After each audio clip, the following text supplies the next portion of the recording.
최근 부산의 한 소방관이 폐암으로 숨졌습니다. 이 소방관이 어떤 환경에서 일했는지 추적해봤는데요. 근무 기간 중 5년 7개월 동안 지속적으로 발암 물질에 노출돼 있던 사실이 확인됐습니다. 임선웅 기자가 취재했습니다. 지난 14일 폐암으로 숨진 김영환 소방관. 힘겨운 투병 생활에도 김 소방관은 가족들 앞에서 웃음을 잃지 않으려 애썼습니다. 일부러 그러지.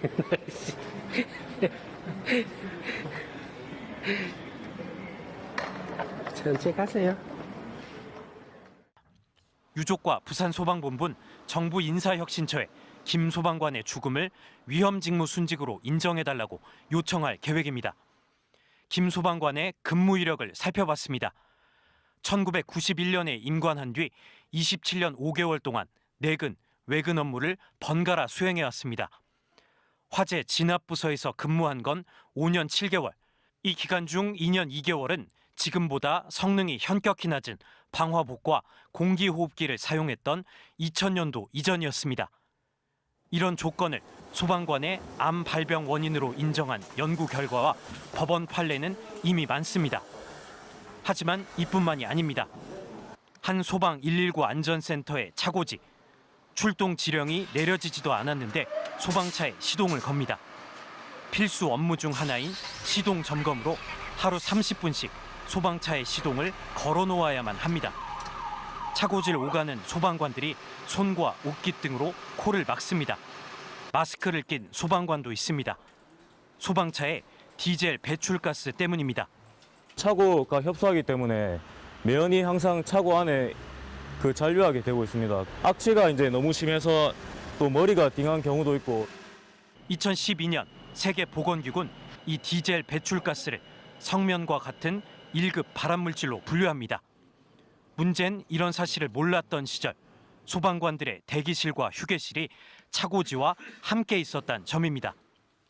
차고지, 사무실, 대기실 및 식당이 밀집된 형태로 위치해 있었고 환기 시설이 설치되지 않아서 차량 시동 점검 및 훈련 시 매연이 청사 내 유입, 장시간 체류되어 김 소방관이 화재 진압 이외의 근무 시간에도 발암 물질에 지속적으로 노출돼 있었다는 얘기입니다. MBC 뉴스 임선응입니다.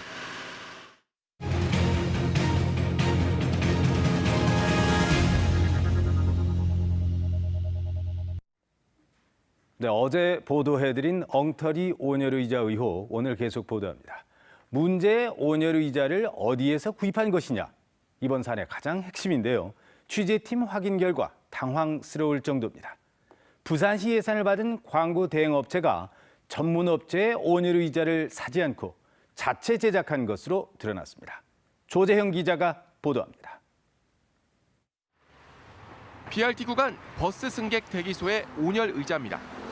표면 온도 40도 이상, 늘 따뜻함을 유지한다는 거지만 취재팀 전수조사 결과 88개 온열 의자 중 17%가 20도에도 못 미쳤고 72%가 30도 이하로 확인됐습니다. 바로 이 의자 내부에 설치된 난방 필름이 바깥이 아닌 주로 실내에서 사용되는 제품이기 때문인데요. 따라서 설정 온도를 아무리 높인다 해도 기준 온도 이상까지 오르긴 어렵습니다. 이런 엉터리 제품을 만든 업체를 찾아봤더니 황당하게도 이 온열 의자를 설치한 바로 그 광고 대행업체였습니다. 필름하고 온도 조절기만. 그렇지. 나머지 SNPS라든지 DC로 바꾸는 그런 거는 이제 일상적으로 나오는 제품이니까 그걸 내가 전부 다 한 거고. 부산시로부터 대당 260여만 원의 구입 예산을 받아놓고도 정작 전문 제품을 사지 않고 자체 제작을 해버린 겁니다. 터무니없이 지금 가격이 센 것 같아서. 한 개 100만 원 받든지 뭐 500만 원 받든지 그거는 우리가 알아서 하는 거 아닙니까? 서로 맞으면. 온열 의자에 쓰인 난방 필름의 미터당 단가는 8,000원.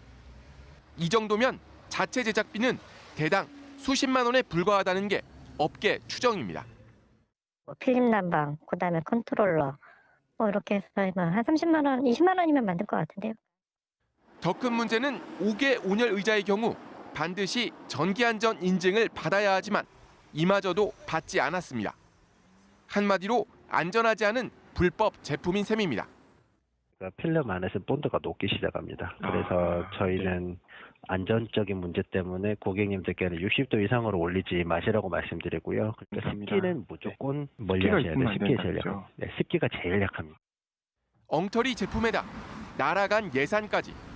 상황이 이런데도 부산시는 사실을 전혀 몰랐습니다. 자체적으로 만든 건 아십니까? 그건 또 뭔 소리입니까? 처음 듣는 얘기를 하시네. 시민 편의를 위한 온열 의자가 시민 안전을 위협하는 꼴인데 온열 의자 설치 사업 과정에 대한 대대적인 점검과 조사가 시급합니다. MBC 뉴스 조지영입니다. 이른바 위험의 외주화가 계속되면서 하청업체 노동자들이 작업 현장에서 잇따라 숨지는 사고가 발생하고 있습니다. 노동자들을 보호하기 위한 김용균법이 마련됐지만 여전히 상황은 제자리 걸음이라서 제도 개선을 요구하는 노동계의 목소리가 높아져 가고 있습니다. 류재민 기자가 이 소식 전합니다. 올해 들어서만 3명의 작업자가 숨졌는데 모두 하청업체 노동자였습니다. 비용을 줄이기 위해서 하청을 주게 되고 또 하청을 주다 보니까 그 하청업체는 열악한 그 조건에서 안전 관리를 책임질 수 있는 담당자를 두지 못하는. 산업 현장에선 하도급과 협력업체의 이름으로 때론 온갖 편법으로 작업의 외주화가 빠르게 진행되는 상황. 지난달 28일 김용균법이 국회를 통과해 내년 1월 시행을 앞두고 있지만 여전히 허점이 많습니다. 일시적이고 간헐적인 업무로 유연하게 만들면 그걸 피할 수 있는 그런 허점이 있죠. 그리고 사업주나 법인이 중대재해가 발생했을 때 처벌받는 수위가 또 문제가 되고 있습니다. 작업 안전을 감독해야 할 근로감독관도 턱없이 부족합니다. 안전검사도 재해율이 높은 작업장 위주로 실시하는 탓에 사고가 나야 점검 대상이 됩니다. 관리 감독이 너무나 많이 비어 있고요. 지금 노동부에서도 사업장이 엄청 많다, 숫자 자체가. 그래서 이제 다 관리 감독을 할 수가 없다라고 인정을 하고 있거든요. 근데 그렇게만 얘기할 문제는 아니잖아요. 이런 상황에서. 노조도 없고 위험을 호소하지도 못하는 하청업체 노동자들. 노동계는 열악한 상황을 막아낼 최소한의 장치가 반드시 필요하다고 말합니다. 너무 위험하고 또 옆에 누군가가 죽고 그러니까 적어도 그런 위협으로부터는 좀 자유로웠으면 좋겠다. MBC 뉴스 류재민입니다. 네, 다음은 오늘 신문 읽기 순서입니다. 먼저 국제신문 1면 보시겠습니다. 부산 가덕도와 창원시 진해구를 놓고 제2신항 유치전을 벌였던 부산시와 경상남도가 최근 협의를 통해서 사실상 경남 진해를 제2신항 입지로 확정했다는 소식을 일면 머릿 기사로 전하고 있습니다. 두 지자체는 지역 갈등이 장기화되는 것을 우려해 제2신항을 진해에 짓는 대신 부산신항이라는 명칭을 그대로 쓰기로 협의서에 담았다는 소식입니다. 이런 결정이 김영춘 해수부 장관의 정치적인 부담을 덜어줄 것이라는 분석과 함께 부산시가 여론 수렴 없이 양보했다고 비판하는 지역 시민단체 목소리도 함께 전하고 있습니다. 네, 역시 같은 일면 기사입니다. 부산시가 원전 반경 20km 내로 설정된 현행 방사선 비상계획구역을 30km로 확대하는 방안을 추진한다는 소식입니다. 시는 오는 7월 원자력 안전위원회 확대 방안을 제시할 계획이며 상반기 중 주민설명회와 공론화 과정을 거친다는 내용을 전하고 있습니다. 환경단체는 동일본 대지진 당시 30km 일대까지 주민 대피령이 내려진 점에 비춰 비상계획구역 범위 확대를 주장해왔고 오거돈 부산시장도 당선인 신분 당시 비상계획구역 확대를 재논의하겠다는 방침을 밝혔던 사실도 함께 전하고 있습니다. 네, 이번엔 부산일보입니다. 경성대학교 교수들이 교직원 동의 없이 동결된 봉급 인상분을 청구하기 위해서 사상 최대 규모의 집단 소송을 준비하고 있다는 소식을 일면에 실었습니다. 소송에 참여한 101명의 교수들은 학교 측이 공무원 봉급표에 따라 매년 인상된 봉급을 지급했는데 2012년부터 동의 없이 임금을 동결해 부당하다며 소송을 제기했다는 내용입니다. 이번 소송은 유사한 상황에 놓인 전국의 많은 사립대학들에게 파장을 미칠 것이라는 전망을 내놓고 있습니다. 11면에 있는 기사 하나 더 보겠습니다.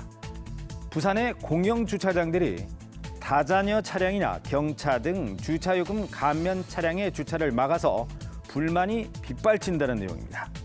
공영주차장 위탁제를 최고가 낙찰제로 선정하다 보니까 공익성보다는 수익에 열을 올리는 구조라며 구청 역시 형식적인 관리 감독에 그친다고 지적하고 있습니다. 지금까지 오늘 신문 읽기였습니다. 북풍이 불어 미세먼지를 밀어냈습니다. 오늘은 먼지 걱정 없이 포근해서 활동하기 한결 수월하겠습니다. 부산의 아침 기온은 1도 선에서 출발했고요. 한낮 기온은 11도까지 올라 어제와 비슷하겠습니다. 다만 건조주의보가 열흘째 계속되고 있는 만큼 불씨 관리뿐 아니라 건강 관리에도 유의하시기 바랍니다.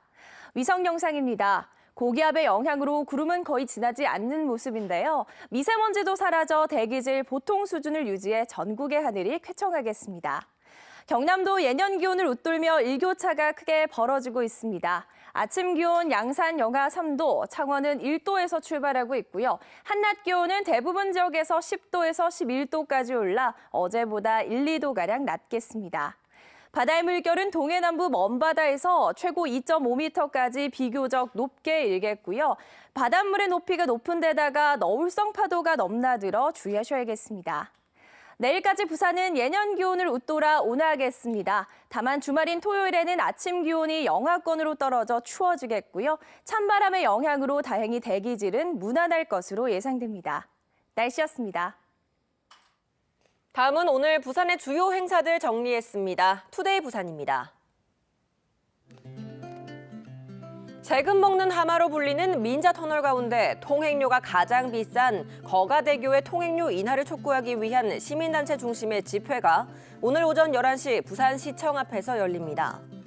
오늘 집회에는 경실련 등 부산 지역 11개 시민단체가 총출동해 민자사업 투자비를 모두 회수한 거가대교 통행료를 즉각 인하할 것을 강력히 요구할 예정입니다. 특히 한국도로공사의 표준 차등 할증제를 적용해 승용차의 경우 통행료를 10,000원에서 5,000원으로 낮출 것을 촉구할 방침입니다.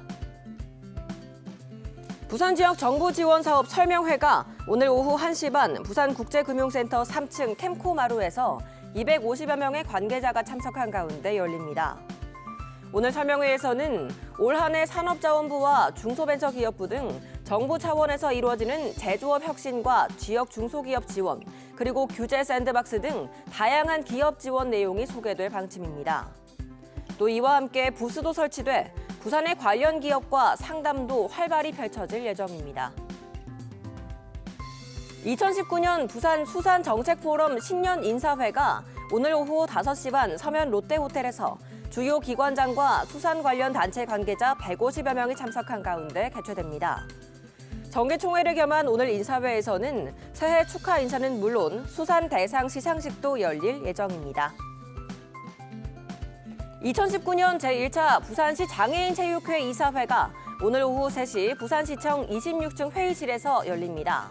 오늘 이사회에서는 이사와 감사에 대한 위촉장 수여와 함께 부회장과 사무처장 임명과 임원의 임기 제한 규정 등의 안건이 처리될 예정입니다. 지금까지 투데이 부산이었습니다.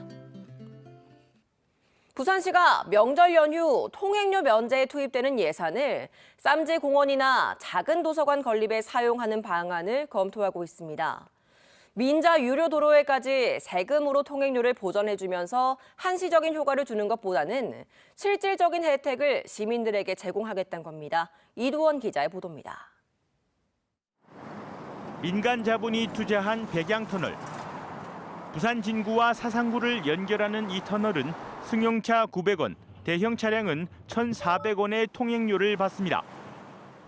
민자 유료 도로인 이 백양터널의 경우 설과 추석에 무료화해줄 경우 이 터널 하나에만 약 4억 원 가량의 예산이 투입돼야 합니다. 명절 통행료 면제는 지난 2017년 하반기부터 시행됐는데 설과 추석 연휴 시내 7개 유료 도로를 무료화하는 데 드는 예산은 연간 30억 원이 넘습니다. 부산시는 백양, 수정, 산성터널 등 5개 민자 유료 도로를 무료화하지 않을 경우 1년에 16억 원의 예산을 확보할 수 있고 그 돈을 시민 편의를 위해 쓰는 방안을 고심하고 있습니다.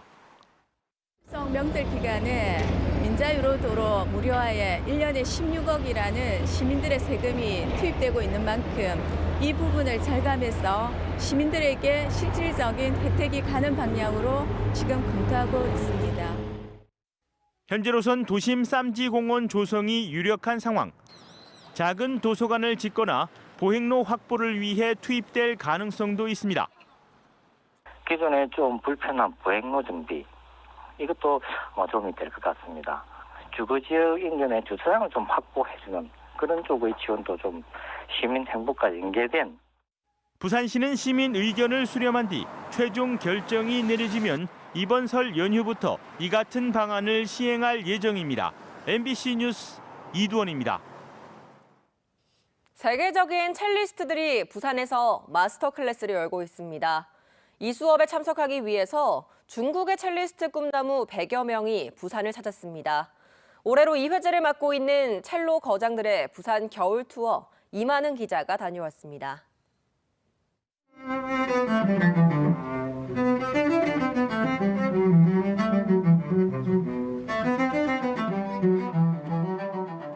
첼리스트 송영훈의 마스터 클래스. 학생과의 1대1 수업을 통해 틀린 부분을 하나하나 꼼꼼하게 바로잡아줍니다.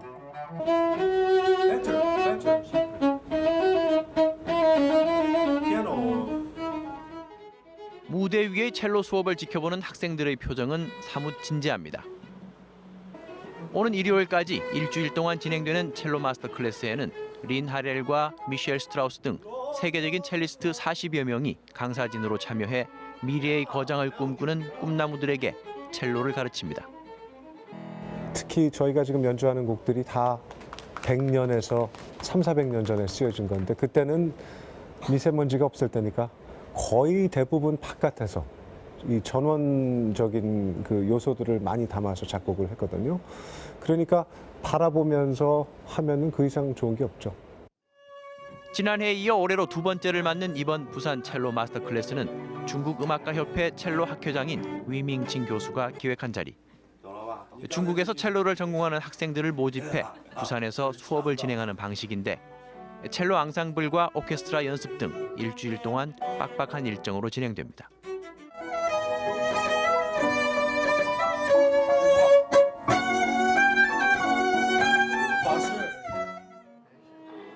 오늘 저녁에는 세계적 수준의 첼리스트들로 구성된 교수진들의 갈라 콘서트가 열리고 내일은 폐막식 첼로 콩쿠르이 개최됩니다.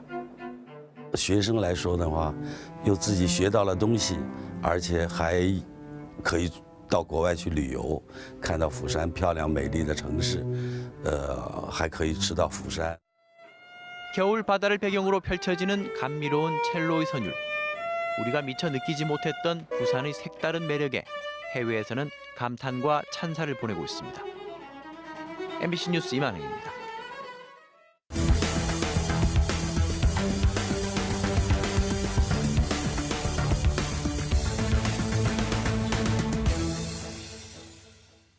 어제 새벽 사구 당리동의 한 아파트 주차장에서 포위망을 뚫고 달아났던 멧돼지가 출몰 16시간 만인 어제 저녁 8시쯤 인근 야산에서 포획됐습니다. 이 멧돼지는 아파트 지하 1층 주차장에 나타나 경찰과 소방대원을 피해 도주하는 과정에서 2m 아래 주차 차량 위로 뛰어내려 차량 한 대가 부서지는 피해를 냈습니다. 이달 들어서 부산에서 포획된 멧돼지는 모두 6마리로 겨울철 먹이가 부족해 주택가로 내려온 것으로 추정되고 있습니다. 오늘 새벽 5시쯤 북구 덕천동의 한 아파트 2층 집에서 불이 났습니다. 이 불로 집주인 68살 오모 씨가 의식을 잃고 병원으로 옮겨졌지만 중태입니다. 또 전기장판 등 가전제품이 타 150만 원 상당의 재산 피해가 났고 입주민들이 긴급 대피하는 소동이 일어났습니다.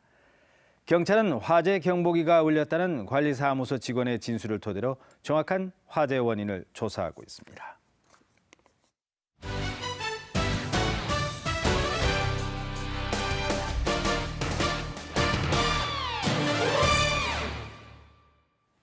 프로축구 부산 아이파크가 K리그에서 검증된 공격수인 디에고 마우리시오를 영입했습니다. 디에고는 2017년 K리그1 강원FC를 통해 한국 무대를 밟았고 2년 동안 71경기에 나서 20골 9개의 도움을 기록했습니다.